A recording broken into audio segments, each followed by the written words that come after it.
Alors bonjour tout le monde, bienvenue à l'Église de la Bible parle de Fabreville. Content que vous joigniez à nous encore cette semaine pour cette réunion du 30 janvier 2022.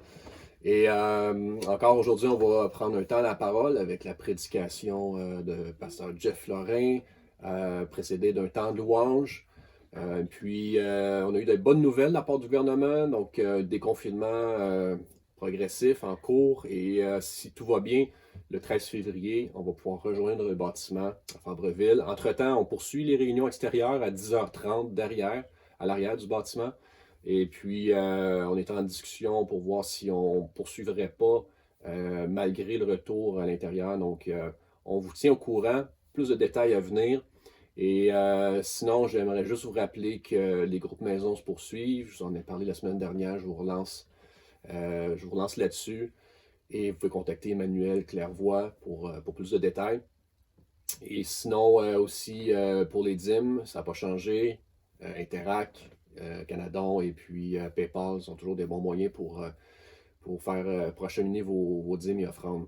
Alors, je vous remercie tout le monde d'être là, d'être présent, que ce soit qu'on soit dimanche, que vous soyez en train de visionner la capsule dimanche ou ailleurs, un autre moment dans la semaine.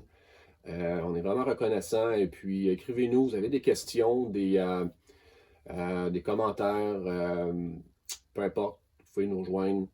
Et puis, par courriel ou par téléphone, ça va nous faire plaisir de vous répondre.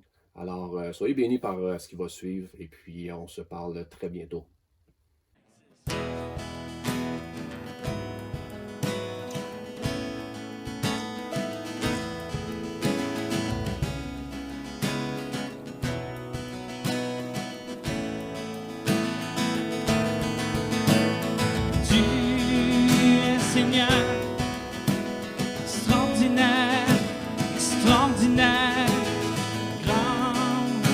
Ton nom sur toute la terre. Les cieux déclarent, tu es glorieux, glorieux. Grand est ton nom sur toute la terre. Pour tout ce que tu as fait pour nous. Nos cœurs, nos vies te louent. Par toute nation et en tout lieu, toi seul est Dieu, toi seul est Dieu. Tu es Seigneur, extraordinaire, extraordinaire. Grand est ton nom sur toute la terre. Les cieux déclarent, tu es glorieux, glorieux. Grand est ton nom sur toute la terre. Les étoiles reflètent ta gloire. Flamboyant de ta victoire, révèle-nous ton cœur merveilleux, toi le merveilleux, toi seul est Dieu. Tu es Seigneur, extraordinaire. Ton nom sur toute la terre. Les cieux déclarent, tu es glorieux, glorieux. Grand est ton nom sur toute la terre. Tu es Seigneur, tu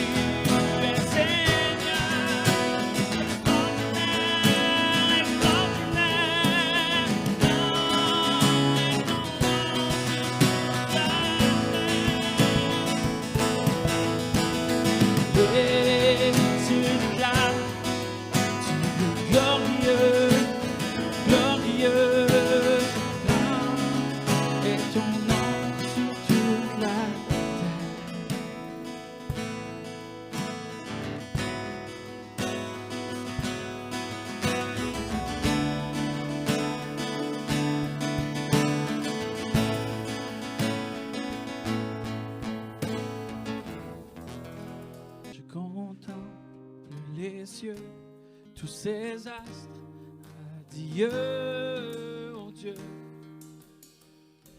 Je chante gloire et honneur. Qu'est-ce que l'homme, tu t'en souviens, le Fils de l'homme, tu en prends soin, oh Dieu.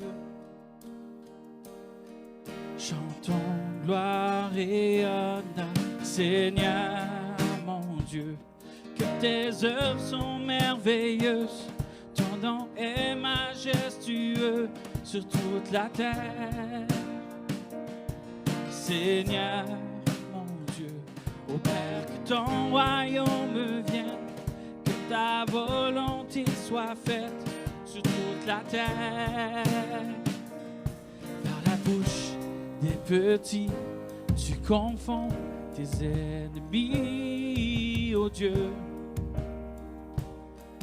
Quelle gloire et quel honneur pour réduire au silence l'homme à vie de vengeance, ô Dieu. Il rend de gloire et honneur, Seigneur mon Dieu, que tes œuvres sont merveilleuses, ton nom est majestueux sur toute la terre.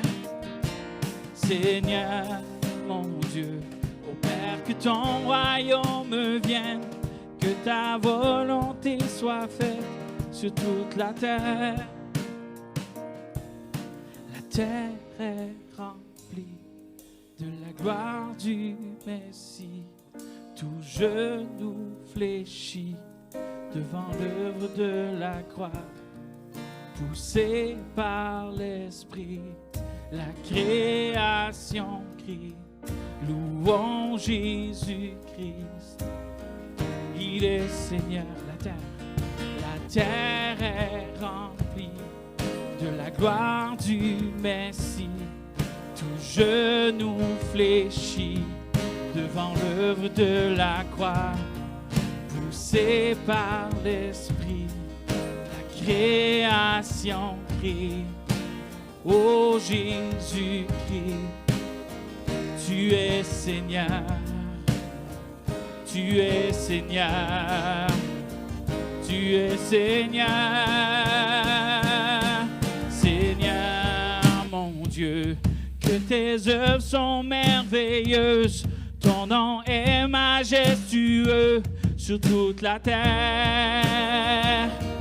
Seigneur mon Dieu, ô Père, que ton royaume vienne, que ta volonté soit faite sur toute la terre. Seigneur mon Dieu, Seigneur mon Dieu, que tes œuvres sont merveilleuses, ton nom est majestueux sur toute la terre.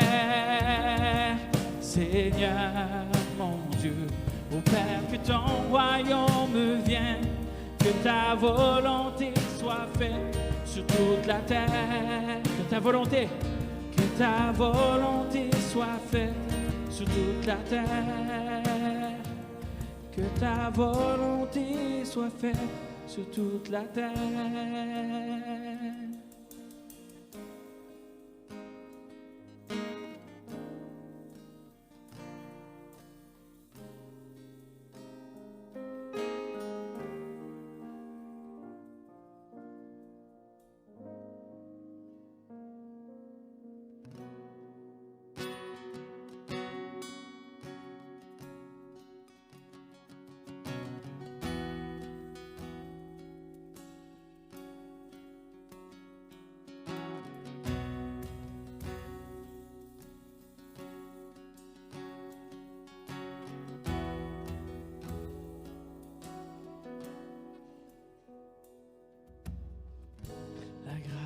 De Dieu m'a touché, tiré de la mer déchaînée. Depuis je suis en sécurité, le Seigneur est mon salut.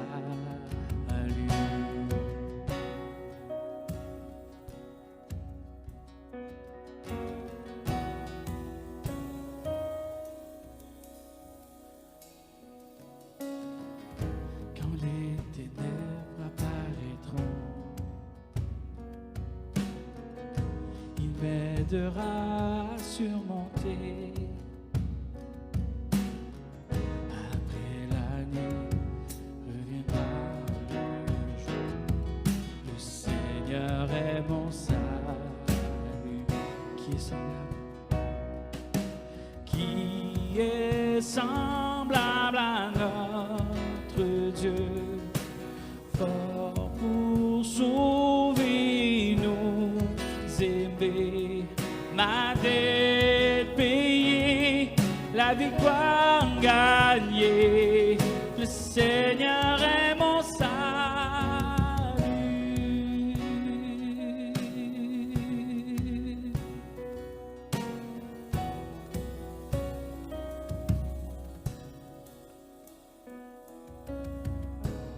Mon espérance est en lui. Il fera ce qu'il a promis. Après l'hiver revient le printemps. Le Seigneur est mon salut.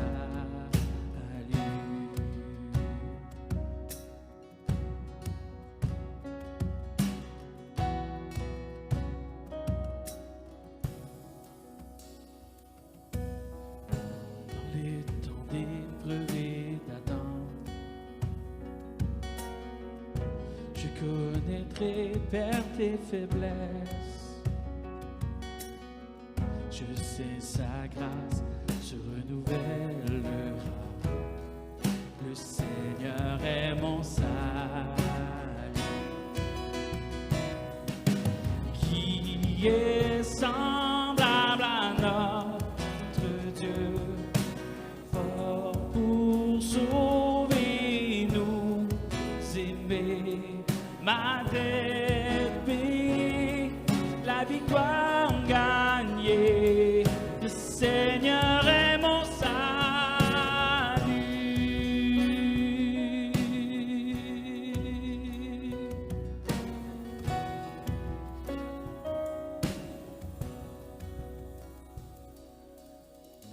Quand j'atteindrai mon dernier jour,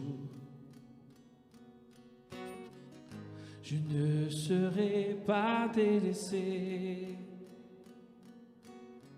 Je sais ma place est préparée. Le Seigneur est mon salut.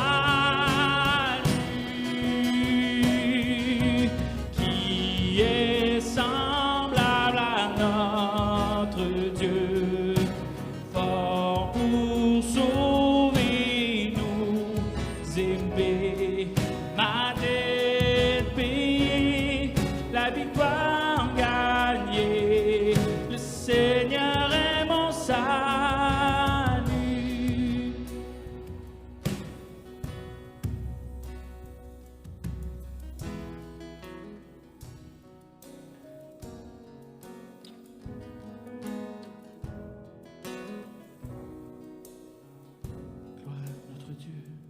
Gloire à notre Dieu, le Père.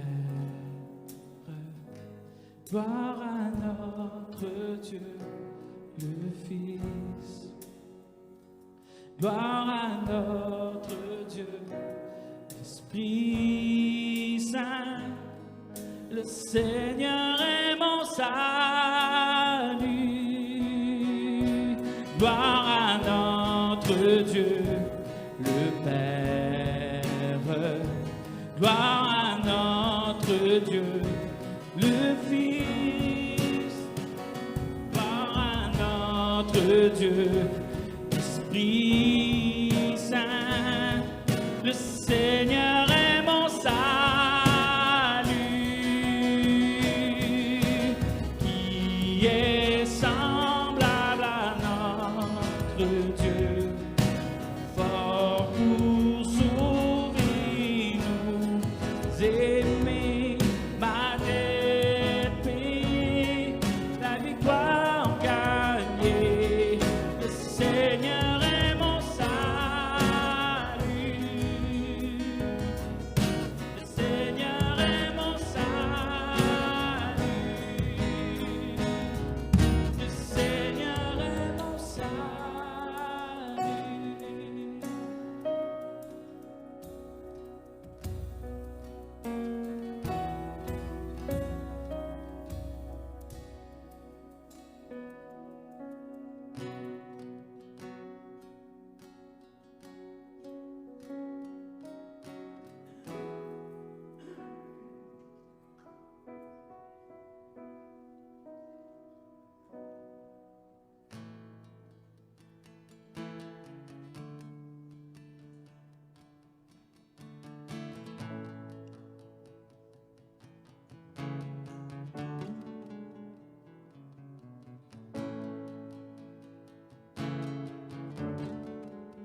je crains d'abandonner, Christ me gardera. Quand Satan vient me tenter, il me gardera. Sur ce chemin sans son aide, je ne tiendrai pas. Mon amour est souvent tiède, il me gardera. Il me gardera. Il me gardera. Car mon sauveur m'aime tant. Il me gardera.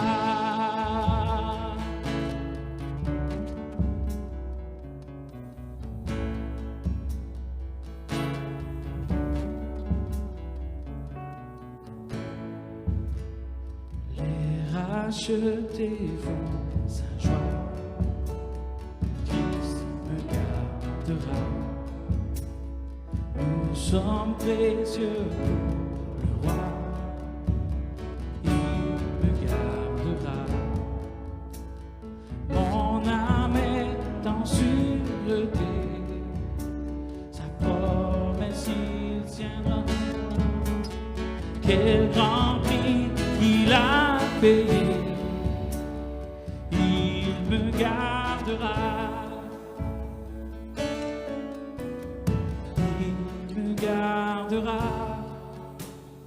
Il me gardera, car mon sauveur m'aime tant.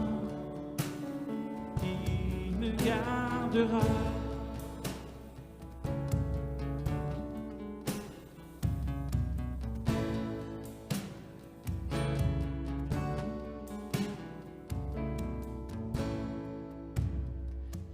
Il a souffert pour ma vie, Christ me gardera. Sa justice est accomplie, il me gardera.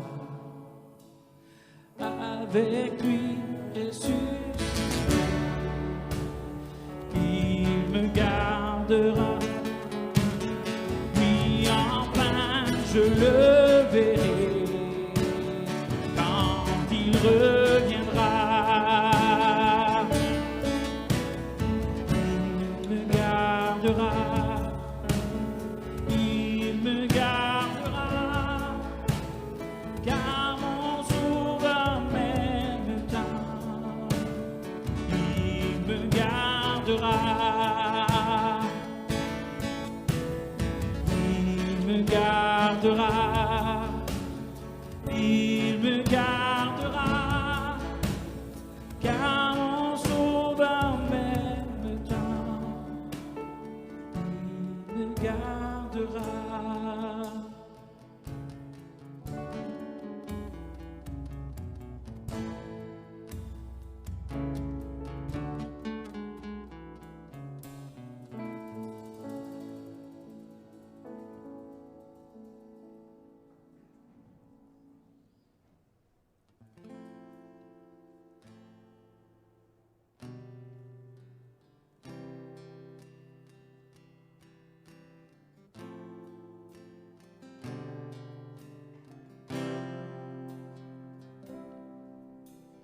Comme une biche soupira près des courants d'eau, mon âme soupira près de toi.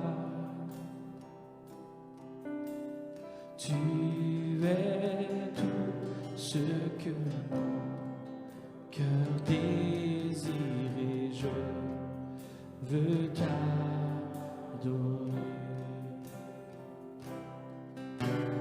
Tu es ma force et mon bouclier. Tu es celui à qui je me donne. Tu es tout ce que mon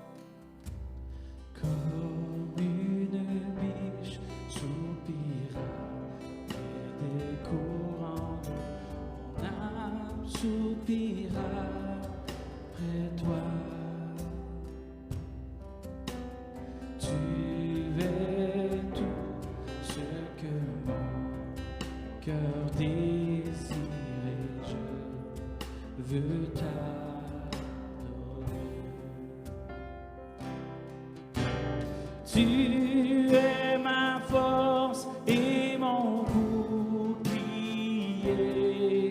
Tu es celui à qui je me donne. Tu es tout ce que mon cœur désire et je veux t'adorer. Tu es ma force. Tu es ma force et mon bouclier.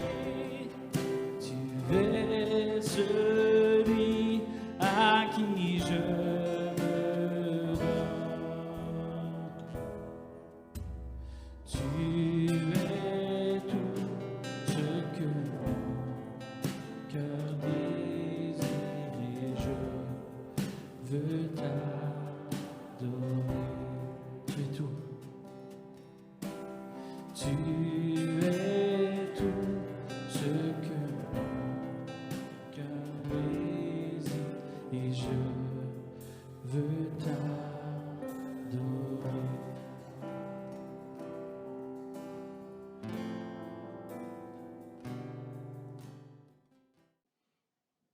Bonjour à tous.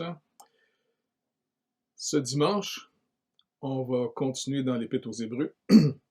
On a vu, entre autres au chapitre 10, les 3 verbes, même 4, mais 3 qui nous encouragent fortement.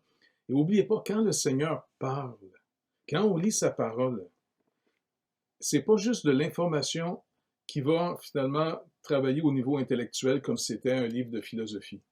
C'est la parole de Dieu. Ça, c'est quelque chose qu'il faut se rappeler entre nous sans arrêt.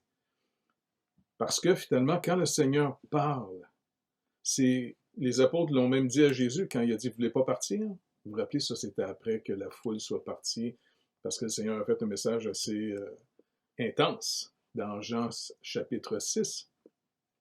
Et ce qui est vraiment encourageant, c'est quand Pierre dit « Non, mais on sait que toi, tu as les paroles de la vie éternelle. » Les paroles de vie.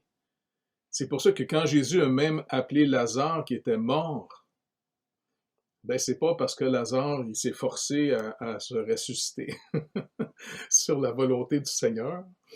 C'est parce que finalement, quand le Seigneur parle, c'est notre Créateur qui parle.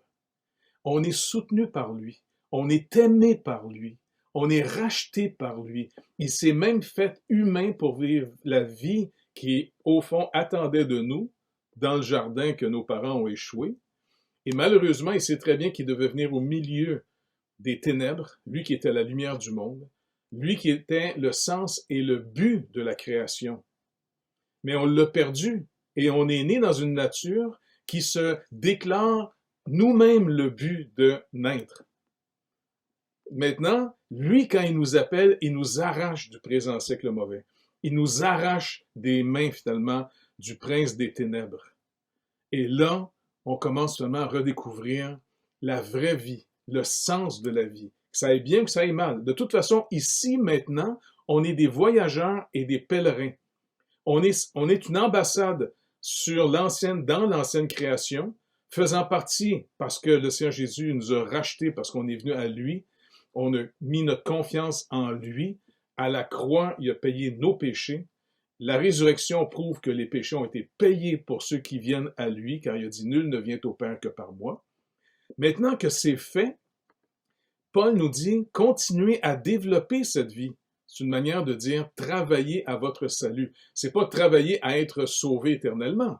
C'est une mauvaise compréhension, parce qu'une fois qu'on est racheté, comme il dit finalement au chapitre 10, juste un petit peu avant, vous vous rappelez, quand il parlait de son sacrifice, au verset, il dit 12, il dit « Lui, après avoir offert un seul sacrifice pour les péchés, s'est assis pour toujours à la droite de Dieu. Son œuvre est accomplie. » Contrairement à tous les anciens souverains sacrificateurs qui n'avaient aucun lieu pour s'asseoir dans le temple. C'était un rappel à ces hommes sans arrêt que vous ne faites que représenter l'image dans l'attente de celui qui doit venir. Vous êtes qu'une image. Vous êtes que l'ombre de celui qui doit venir. Et alors, quand Christ est venu, il a fait ce sacrifice à la croix du Calvaire. Il s'est donné lui-même, il a donné sa propre vie. Il dit, personne prend ma vie, je la donne. Et quand il était crucifié sur le bois pour être déclaré publiquement par la loi de Moïse, la loi de Dieu, comme déclaré maudit de Dieu publiquement, ben, il est en train de recevoir la malédiction que nous méritions, mais qui est venu payer à notre place, parce qu'il nous aime. Et là, finalement, il dit, maintenant, vous êtes dorénavant sauvés éternellement. Parce que, rappelez-vous, après qu'il s'est assis pour toujours à la droite de Dieu, qui veut dire dans le côté de l'autorité souveraine de Dieu, le Père lui a donné tout pouvoir dans le ciel comme sur la terre. Il dit, attendant désormais que ses ennemis soient devenus son marchepied, citation du psaume 110 qui était déjà prophétisé il y a plus de 1000 ans quasiment avant la venue de Jésus. Maintenant, il dit, verset 14, « Car par une seule offrande, la sienne, il a amené à la perfection pour toujours ceux qui sont sanctifiés. » On a été mis à part par l'œuvre du Saint-Esprit. On a été mis à part pour venir à la croix, afin que ce sacrifice soit dorénavant notre sacrifice. Jésus est dorénavant notre agneau. Et comme pour le peuple d'Israël en Égypte, voici notre agneau qui fait que quand l'ange de la mort va passer, il va passer au-dessus de nous, car Christ est notre agneau et nous sommes parfaitement, entièrement, totalement sauvés par son sacrifice. C'est pour ça qu'on est sauvés par la foi seule, sans les œuvres méritoires. Donc, c'est pour ça que quand Paul parle à partir de travailler à notre salut, c'est maintenant approchons-nous, comme il dit, d'un cœur sincère, dans la plénitude de la foi, ayons pleinement confiance dans le sacrifice de Jésus-Christ pour aller dans la présence de Dieu. On ne prie pas sur la base de nos mérites. On prie toujours au nom du Seigneur Jésus. On prie parce que lui a payé la dette et en plus, il a mis à notre compte sa propre justice afin qu'on puisse entrer dans la présence d'un Dieu saint. Et donc, approchons-nous. Deuxièmement, il disait, retenons fermement la profession de notre espérance.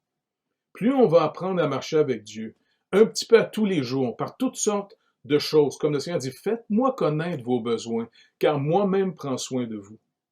Donc, plus on apprend à dépendre surtout de lui, et on lui demande, il dit, fais-moi connaître tes besoins. Mais Seigneur, j'ai besoin de comprendre. Écoute, si vous avez des choses que vous ne comprenez pas de panique. Posez des questions au Seigneur, et quand vous posez des questions au Seigneur, vous posez des questions à un Dieu vrai et vivant. Il vous écoute, parce qu'on le prie au nom de son Fils Jésus-Christ qui nous a donné, parce que Dieu nous a tellement aimés. Alors, on attend après ça la réponse. Il va nous instruire. Il va nous montrer comment marcher avec lui, déjà dans ce monde qui est ennemi de Dieu. Et puis bientôt, quand il va venir nous chercher, et ça va être la plus belle journée.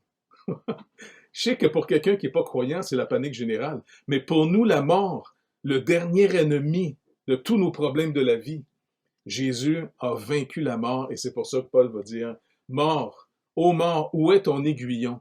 Où est finalement ton poison que tu nous tourmentais avant? Jésus-Christ l'a vaincu pour nous, afin que nous, maintenant, on puisse vivre dans sa paix, faisant connaître tous nos besoins au Seigneur pour apprendre à voir comment on marche avec lui, car lui-même s'occupe de nous, et de plus en plus, ça nous donne de retenir notre espérance. Notre espérance n'est pas dans nos gouvernements. Oui, on doit prier pour eux. Oui, on va essayer d'être une source de bénédiction pour le lieu et le temps dans lequel on vit maintenant, nous autres, en tant que citoyens. Pas de problème. Mais notre espérance n'est pas dans nos banques, elle n'est pas non plus dans nos gouvernements. Notre espérance est en Dieu seul. Parce qu'il est dit dans les psaumes, entre autres, on a beau préparer le cheval, parce que le cheval, c'était l'animal qui était le char d'assaut d'avant, dans les guerres. Mais tu as beau préparer toute une armée, la délivrance et la victoire, c'est Dieu qui la donne. Et c'est pour ça qu'on doit apprendre, ici et maintenant, dans notre vraie vie, notre vraie vie, faites attention de fuir la réalité. On ne la fuit pas, la réalité, en faisant connaître nos besoins au Seigneur, parce qu'on apprend et lui sait comment nous instruire. Il sait très bien qu'on peut fuir, parce qu'on n'aime pas la réalité difficile, c'est normal. Mais par contre, lui va s'occuper de nous pour nous instruire. Comme un père qui aime ses enfants, il va nous instruire. Il va nous montrer comment on marche dans la vérité, dans sa parole, car sa parole est la vérité. Donc, après ça, il dit, veillons les uns sur les autres pour nous exciter à la charité, car tout le fondement maintenant du royaume de Dieu, c'est l'amour de Christ. C'est l'amour de Dieu. Dieu nous a tellement aimés. Il nous a donné son amour. C'est pour ça qu'il appelle son fils, voici mon fils bien-aimé. Il nous donne son amour. Et donc, c'est la fondation même de la relation qui est rétablie entre nous et Dieu et qui, inévitablement, doit se rétablir aussi entre nous tous.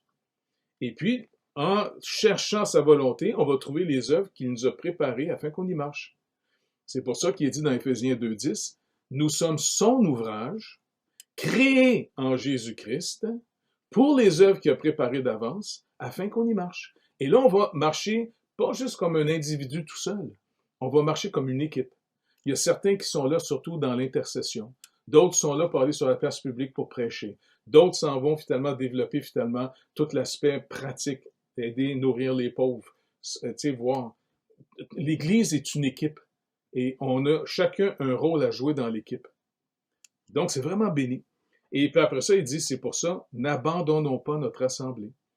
Parce qu'il y a un danger, comme pour Israël, d'abandonner le Seigneur. Et si j'abandonne, on peut être sauvé, puis négliger, au fond, la mortification du péché dans notre vie. On peut négliger de se nourrir de la parole de Dieu et de faire connaître nos besoins au Seigneur, d'apprendre à dépendre de lui, lui poser des questions pour qu'il puisse nous répondre. Et puis, si on néglige ces choses-là, notre chair, si elle n'est pas mortifiée, elle va reprendre de plus en plus des intérêts dans nos désirs. Et tranquillement, on va commencer à désirer ce que le monde désire pour se donner l'impression qu'ils vivent.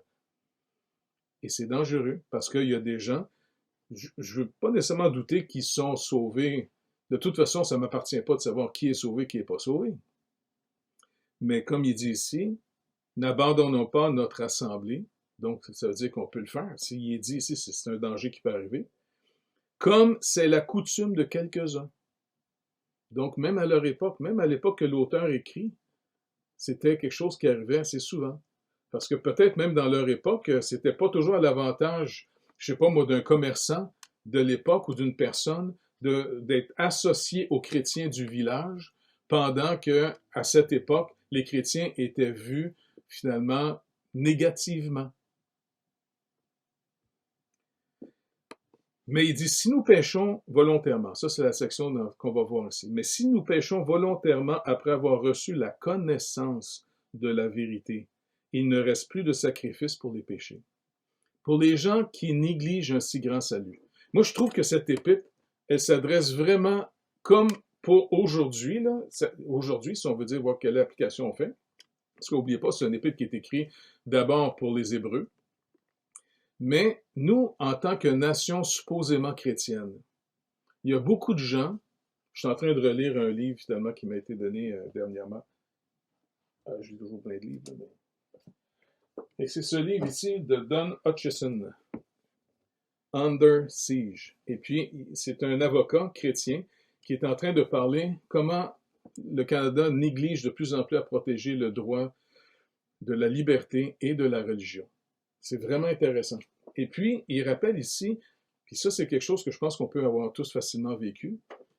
Il dit, moi, quand j'étais jeune, je pensais que j'étais chrétien simplement parce que je suis né Canadien.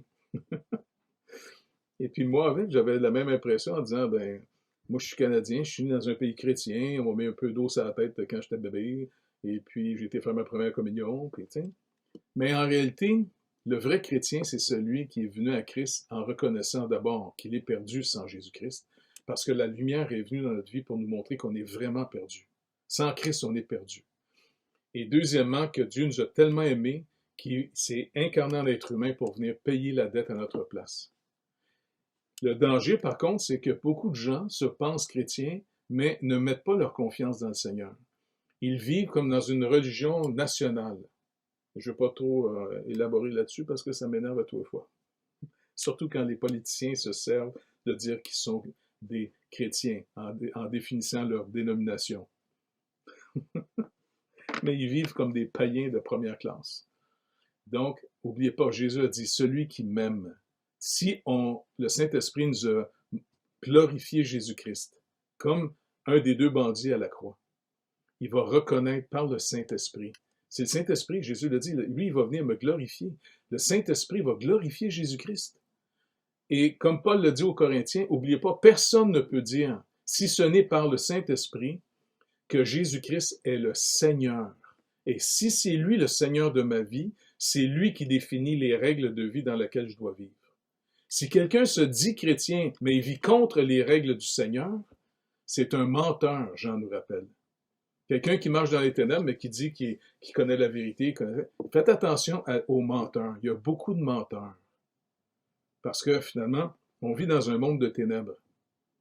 Et c'est facile d'être un menteur dans ce monde.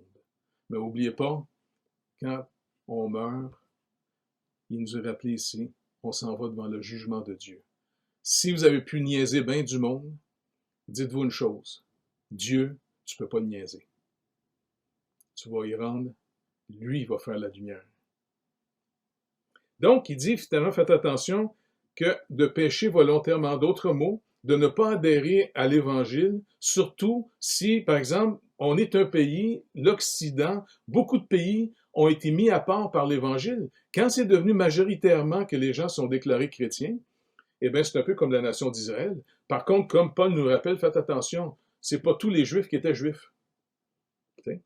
Quand il commence finalement en disant son fardeau pour, tu sais, dans l'Épître aux Romains, le fardeau qu'il a pour ses propres parents, selon la chair.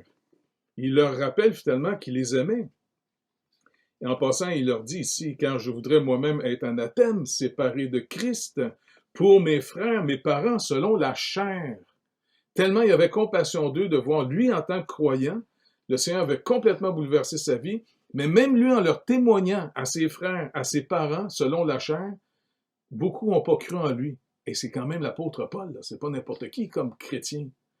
Et il rappelle, il dit, en passant, qui sont Israélites, à qui appartiennent l'adoption. C'était tout à eux, c'est eux qui contenaient toutes ces promesses-là. Il dit l'adoption, la gloire, les alliances, la loi, le culte, les promesses, les patriarches, et qui est issu selon la chair, c'est de la propre chair d'Israël que le Messie est venu, qui est au-dessus de toutes choses, Dieu béni éternellement. Amen. Là, il rappelle un point très important. Et ça, c'est important de se le rappeler à nous en tant que, n'oubliez pas, de pays qui se dit chrétien. Ce n'est point à dire que la parole de Dieu soit restée sans effet.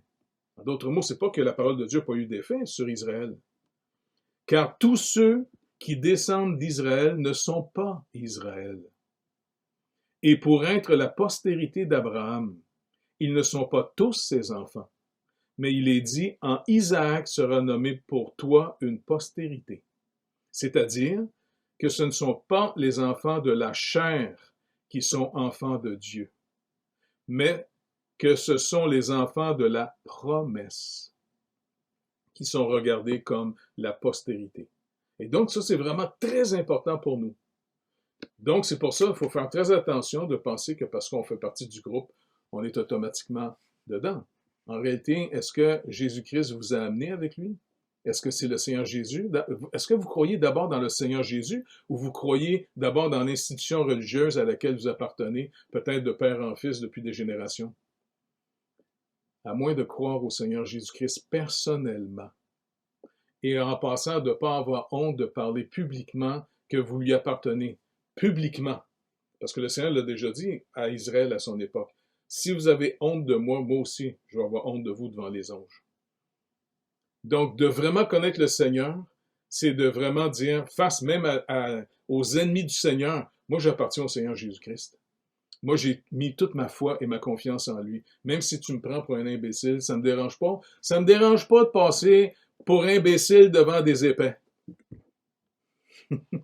J'aime mieux finalement craindre Dieu qu'une couple de personnes devant moi qui, de toute façon, votre vie n'est qu'un souffle. Et dans pas grand temps, vous allez être que poussière. Et donc, le jugement de Dieu appartient au Créateur. Et je remercie énormément le Seigneur d'avoir déchiré le voile pour dire maintenant, tu peux entrer dans la présence par Jésus-Christ, pas par tes mérites, par Jésus-Christ. Et donc, c'est pour ça qu'il est important de rappeler finalement qu'à cause de son sacrifice à la croix, même si nous vivons dans une époque que certains sont gênés de dire qu'ils sont chrétiens et qui vont, je sais pas moi, cacher ça. Arrêtez de prier en secret seulement. Oui, allez voir le Seigneur en secret, pas de problème, mais cachez-vous pas publiquement de lui. Manifestez pas. Lui, il n'a pas eu honte de nous en mourant sur la croix. Et s'il y en a un qui aurait pu avoir honte de nous, au travers de toute l'ancienne alliance et même au travers de la nouvelle alliance, combien de gens se sont dit chrétiens qui ont sali le nom du Seigneur Jésus-Christ? Il y en a une multitude, au point que les athées se servent de tout ça pour nourrir leur rébellion contre Dieu. Et s'il y en a un qui pouvait avoir honte de son peuple, c'est bien le Seigneur Jésus. Et pourtant, il nous a dit qu'il nous aimait et qu'il n'a pas honte d'être appelé notre frère. Mais nous, la première chose qu'il faut vaincre, puis je sais, je comprends très bien ceux qui sont gênés. Moi, je suis né gêné. En partant, je sais pas, ça m'a été fourni à ma naissance d'être gêné. Même ma mère, quand je l'ai au téléphone le soir et on parle ensemble, elle me rappelle souvent comment j'étais toujours gêné quand j'étais tout petit. Même une fois, elle m'avait demandé, on faisait un pique-nique, là, je sais pas où, là, j'étais tout petit, puis elle me dit, OK, va jeter ta plure de banane dans la poubelle. Et puis finalement, tout ça pour me montrer que j'étais gêné. Je suis désolé, mon ordinateur s'est fermé encore. Et puis, donc, je le sais, c'est quoi être gêné. Savez-vous, à un moment donné, ça m'est venu d'où ça vient, c'est que je m'aime plus que je peux aimer les autres. Et ça me dérange pas si Dieu dépendait de moi seulement. Là, moi, j'ai réalisé quelque chose dans ma vie qui me fait vraiment peur. Ça me dérange pas de laisser crever les autres si, moi, ça favorise ma vie. Tu comprends? J'ai vraiment, malheureusement, ça. Et c'est pour ça que j'ai demandé au Seigneur son courage. Tu sais, je ne fais pas puiser juste dans le mien. Mais puisqu'il me dit, fais-moi connaître tes besoins. Une des choses que j'avais le plus besoin, c'est d'avoir son courage basé sur l'amour que lui a pour les autres. Il nous a tellement aimés. Il dit, voici mon commandement.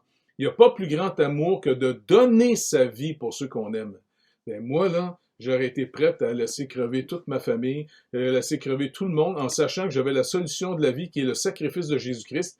C'est sûr que quand je suis revenu chez nous, là, ben, je savais que je revenais vers des gens qui n'étaient pas pour comprendre du tout que j'étais devenu chrétien. Tu comprends?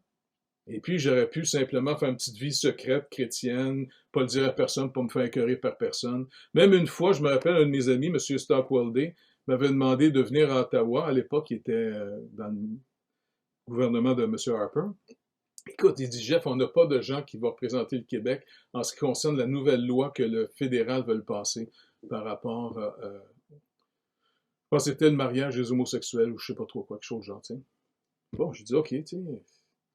Puis là, j'avais téléphoné à Éric Lantier à l'époque, tu sais, parce que lui, il suivait ces dossiers-là. Puis je dis, écoute, Éric, tu veux-tu venir avec moi à Ottawa? Ça fait qu'on est partis ensemble. Puis, tu sais, fuel-moi. Puis il m'a informé de tout ce qui était. Puis on arrive finalement à Ottawa. M. D vient me chercher. Et puis, à un moment donné, je suis avec les autres pasteurs, finalement, de la province, c'est-à-dire du pays. J'ai représenté le Québec. Et puis, il y a des gars de Radio-Canada qui m'ont spoté. Moi, passer à la TV à l'époque, là, c'était pas ma tasse de thé pantoute. Et puis là, j'ai dû passer en entrevue. J'ai essayé d'être le plus sage possible. T'sais. En disant, écoutez, moi, je ne sais pas qu'on n'est pas en guerre contre les homosexuels. Mais pourquoi faire des lois quand deux gars ensemble, là, ils ont beau s'aimer beaucoup, là, puis prendre bien des vitamines, là, ben, ça ne fera pas un enfant. T'sais. Et puis, il me semble que c'est normal de permettre à ce qu'un enfant ait une mère et un père qui les a conçus. Et que ces deux gens-là, assez matures, vont avoir plus d'amour pour l'enfant que pour eux-mêmes. Et puis, après ça, j'ai été invité par une émission qui se faisait à TVA, qui était avec M. Jean Lapierre à l'époque. Et puis, je n'étais pas trop enthousiaste d'y aller. Et puis, ils m'ont dit, OK, on vous invite, pouvez-vous venir? OK. Puis, juste avant de partir, ils m'ont dit, en passant, on a invité aussi le responsable du mouvement gay. Oh boy, ça va être une bataille, tu sais. Mais savez-vous quoi? On a eu une bonne émission, pu exprimer. Et puis, après l'émission de télévision, j'ai parlé avec M. Hutchinson, qui était là à l'époque. Et puis, on a eu un bon temps ensemble. J'ai dit, écoutez, c'est pas une question, parce qu'en réalité, là, c'est pas être homosexuel qui fait qu'on est plus perdu que les autres. On est tous perdus. En passant, là, quand quelqu'un rentre dans un cimetière, là, est-ce qu'on dit, ah, les gens sont plus ou moins perdus, sont plus ou moins morts? Non, j'ai dit, écoutez, Dieu nous aime, mais c'est pas en rentrant dans un genre de philosophie moraliste qui fait qu'on va être sauvé. Ça a été mal enseigné, malheureusement. D'abord, on va aller voir le Seigneur en tant que perdu. Et puis de venir en disant, oui, je reconnais que je ne rencontre pas du tout les lois de ta parole. Surtout le premier commandement, je devrais t'aimer de tout mon cœur, de toute ma force, de toute ma capacité, et toi seul te servir. Et en réalité, Seigneur, quand tu fais la lumière sur ma vie, je réalise que je me sers plus de toi que je te sers. Alors, Seigneur, tu as raison, j'atteins pas le but. Et puis, comme tu dis dans ta parole, c'est vrai, j'ai une nature de colère. J'ai une nature, finalement, qui est en inimitié contre toi. Alors, Seigneur, si tu es venu sauver ce qui est perdu, je le reconnais. Puis on a parlé ensemble, tu sais, moi puis lui. Et puis à la fin, il était sympathique, le monsieur. Il me dit, « Hey, c'est la première fois que je parle avec un fou de Dieu, puis t'es pas si fou que ça, bon. » Et puis on a gardé contact, on s'écrivait une fois de temps en temps par courriel, je restais à Outremont à l'époque. Et puis il me demandait des conseils, puis je priais pour lui. J'ai dit, écoute, Seigneur, il y a juste toi qui peux nous donner d'être sauvés. T'es mort pour ce qui est perdu. On est tous perdus. Aide-moi à mieux comprendre. Et tranquillement, le Seigneur m'a montré de plus en plus à faire attention à ne pas avoir des catégories de pécheurs. Un pécheur, c'est un séparé de Dieu, point final. Maintenant, il faut que je puisse aller de l'avant pour annoncer l'Évangile à tous. Et surtout, de demander au Seigneur avec sagesse et intelligence par son Saint-Esprit. Parce que lui, il est envoyé dans le monde par le Seigneur Jésus-Christ et par le Père pour venir convaincre le monde d'abord de péché, de jugement et de justice. Et en maintenant pour glorifier Jésus-Christ comme étant l'amour de Dieu envers le monde perdu. Et donc, je demande à tous les jours au Seigneur, viens à mon secours pour pas que je puisse, je sais pas, je pourrais trop favoriser ma vie, même en tant que chrétien. C'est vrai, Seigneur. Viens à mon secours. Merci de me pardonner à tous les jours. Et surtout de me renouveler, Saint-Esprit de Dieu, dans ta connaissance, dans la connaissance de ta volonté. Et surtout de me donner ta hardiesse, de me donner, encore une fois, d'être rempli de ton amour et de ta compassion pour qu'on puisse aller de l'avant. Parce que, écoute Seigneur, moi puis toi, on doit compter juste sur toi pour que ça marche. Et puis à date, tu m'as soutenu. Tu m'as appris à te suivre. Hier, je parlais par Skype avec mon premier pasteur, Pierrot, à Codognan. C'est un privilège que le Seigneur nous a permis de rester amis. Puis toutes les fois que je retourne en France, il dit non, c'est chez vous, viens, il me prête toujours l'appartement. Puis, on parlait ensemble hier, puis je disais, écoute Pierrot, je veux juste te rappeler une chose. Tu peux pas t'imaginer à quel point tu étais déterminant dans ma vie. D'abord, vous m'avez annoncé l'Évangile. Deuxièmement, vous m'avez reçu. Dans le sens qu'ils m'ont laissé vivre au ce qu'ils appelaient le Timance, le centre, nous autres on appelle ça un Timance. Et j'avais pas d'argent. Et j'ai resté là quasiment 1 an. Que ce soit chez M. Ouard, ici à Codognan. Mais je dis, Pierrot, j'aimerais juste te rappeler une chose. Vous m'avez pris une leçon la plus importante. Comment on dépend du Seigneur. Ça, là, pour moi, ça a été déterminant dans ma vie. Il me dit, ah oui, parce que, te rappelles-tu, Pierrot, quand là, j'ai fini quasiment 1 an là, chez vous, puis il fallait que je revienne chez moi, là, tu sais, M. Ouard m'avait dit que Dieu me donnait un appel, il paraît, puis je paniquais un peu, puis je savais pas trop. Puis, tu m'avais dit dans la voiture, Pierrot, en m'amenant à Nîmes, à la station de train, écoute, Jeff, faut que tu trouves une église locale quand tu vas arriver chez vous. Hey, je dis, Pierrot, j'en connais pas. Il dit, écoute, c'est sûr qu'il y en a.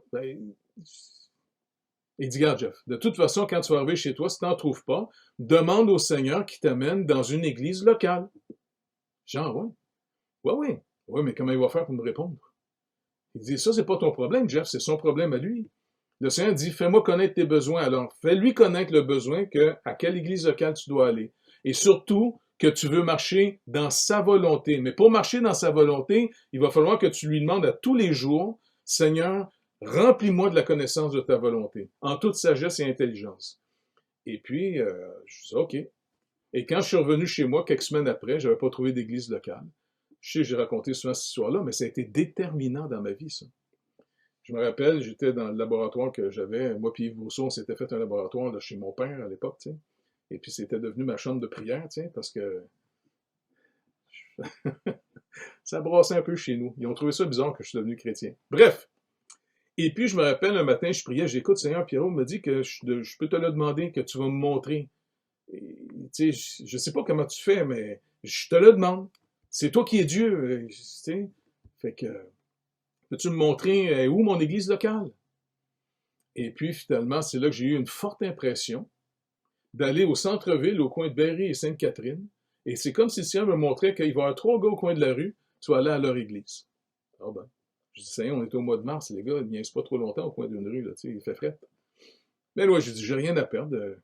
Je vais prendre l'autobus, le métro, moi y aller, tu sais. Si c'est juste mon imagination qui a fonctionné trop vite dans ma tête, ben c'est pas dangereux, il va y avoir rien.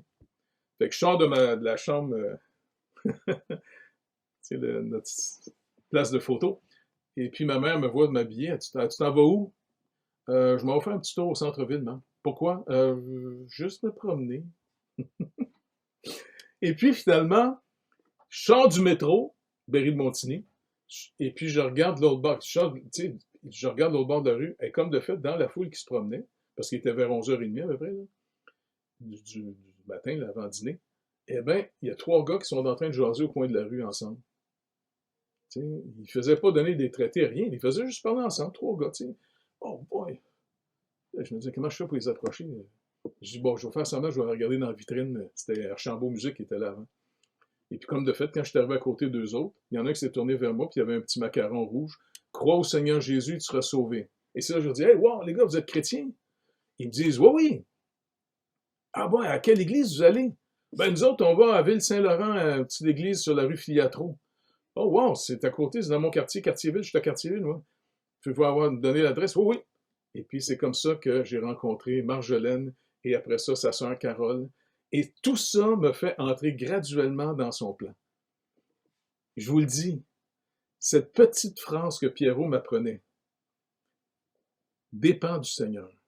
Fais-lui connaître tes besoins. Oublie pas, tu parles à un Dieu vrai et vivant. Si tu es une personne qui a été créée, tu ne penses pas que Dieu est plus qu'une personne, lui? Et puis, c'est comme ça, finalement, qu'on apprend à suivre le Seigneur. Et regardez aujourd'hui ce qu'on est rendu. C'est pas parce que je suis un entrepreneur incroyable, je vous le dis, vous êtes chanceux d'avoir un pasteur peureux, loser, pas intelligent, parce que finalement, ma pauvreté a fait que j'ai plus dépendu du Seigneur. Je ne pouvais pas compter sur moi. Donc, c'est pour ça que quand j'ai lu dans 2 Corinthiens 12, Paul rappelle que quand il est faible, Dieu il a rappelé. Le Seigneur Jésus il a rappelé. Non, quand tu es faible, je suis fort. Alors, s'il vous plaît, ayons pas peur de nos faiblesses, avouons-les au Seigneur, et dans le domaine où on est le plus pauvre, recevons sa grâce.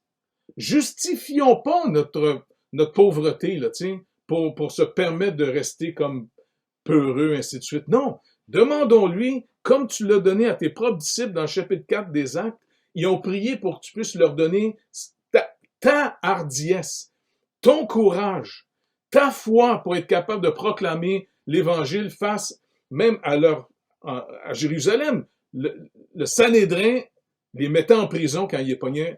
Écoute, même s'il avait fait le Seigneur a fait des miracles par eux autres. Et puis le Sanhédrin ne veulent même pas s'avouer en disant hey, c'est vrai, il y a quelque chose de spécial qui passe avec eux autres.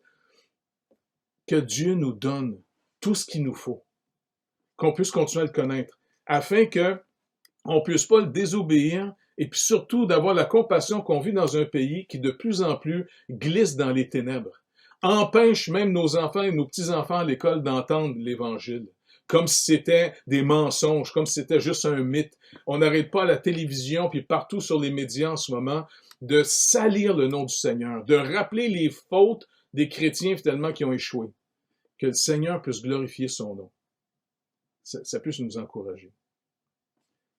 Parce que, n'oubliez pas, ceux qui se déclarent chrétiens et qui ne le sont pas, c'est très dangereux. Parce qu'il nous est dit ici, car nous connaissons celui qui a dit « à moi la vengeance, à moi la rétribution ». Et encore, le Seigneur jugera son peuple. C'est une chose terrible de tomber entre les mains du Dieu vivant. Souvenez-vous de ces premiers jours où, après avoir été éclairés, vous avez soutenu un grand combat au milieu des souffrances. Les autres, ils ont commencé c'était dur pour eux autres d'avoir commencé. Ils ont été rejetés en mettant leur espérance en Jésus-Christ. Il dit, d'une part, exposés en spectacle aux opprobes et aux tribulations. Et de l'autre, vous associant à ceux dont la position était la même. Ils ont été solidaires en vue de ceux qui étaient même mis en prison à cause de leur foi. Ils se sont pas détachés d'eux autres pour sauver leur vie. Il y a vraiment quelque chose de nouveau qui est entré en eux. Et c'est ça qu'on doit continuer de plus en plus à recevoir. Il dit, en effet, vous avez eu de la compassion pour les prisonniers et vous avez accepté avec joie l'enlèvement de vos biens, sachant que vous avez des biens meilleurs et qui durent toujours. N'abandonnez donc pas votre assurance à laquelle est attachée une grande rémunération. Et on est destiné à quelque chose d'absolument incroyable. Donc, encourageons-nous ensemble, soutenons-nous, on va continuer à prier les uns pour les autres, et puis, ayons pas peur de témoigner comment le Seigneur finalement vous fortifie. Dites-le à un autre frère. On se partage entre nous autres pour s'encourager. Je vous le dis, moi, les paroles que les gens m'ont souvent données, comment Dieu les a bénis, comment Dieu les a dirigés, entre autres les fameuses paroles de Pierrot ou encore M. Hoare. Et ces hommes-là ont été déterminants dans le type de marche que j'ai eu avec le Seigneur. C'était pas juste de la théorie. Je les ai vus vivre. Je les ai vus comment ils passaient les épreuves. J'ai vu comment il y avait de la compassion, comment ils soutenaient. Donc, ça, c'est très important. Donc, pour finir, encore un peu de temps, il dit, « Celui qui doit venir viendra, et il ne tardera pas. Et mon juste vivra par la foi, pas par la vue, par la foi. La foi vient de ce que j'entends, et ce que j'entends vient de la parole de Christ. Mon juste vivra par la foi. Mais s'il se retire, mon âme ne prend point plaisir en lui. » Et ça, c'est vraiment important. On va voir que là, la prochaine fois, on va entamer le chapitre 11, le fameux chapitre de la foi, les hommes et femmes de foi. Si on veut vraiment bénir le Seigneur, eh bien, c'est par la foi en lui. Comme il dit ici, nous ne sommes pas de ceux qui se retirent pour se perdre, mais de ceux qui ont la foi pour sauver leur âme. Les autres, ils payaient cher de croire en Dieu. Ils payaient au prix de leur vie physique. Nous, on n'est pas encore rendu là. Peut-être un jour, on va être rendu là. Mais pour l'instant, utilisons tous les événements qu'il nous faut, toutes les petites épreuves, tous nos besoins, toutes nos faiblesses, pour vraiment recevoir pleinement la grâce de Dieu. Et comment on marche avec lui, comment on développe ce salut-là, comment on saisit davantage la liberté à laquelle il nous a libérés pour marcher avec lui. C'est vraiment béni. Écoute, la vie chrétienne, c'est tellement trippant, c'est pas croyable.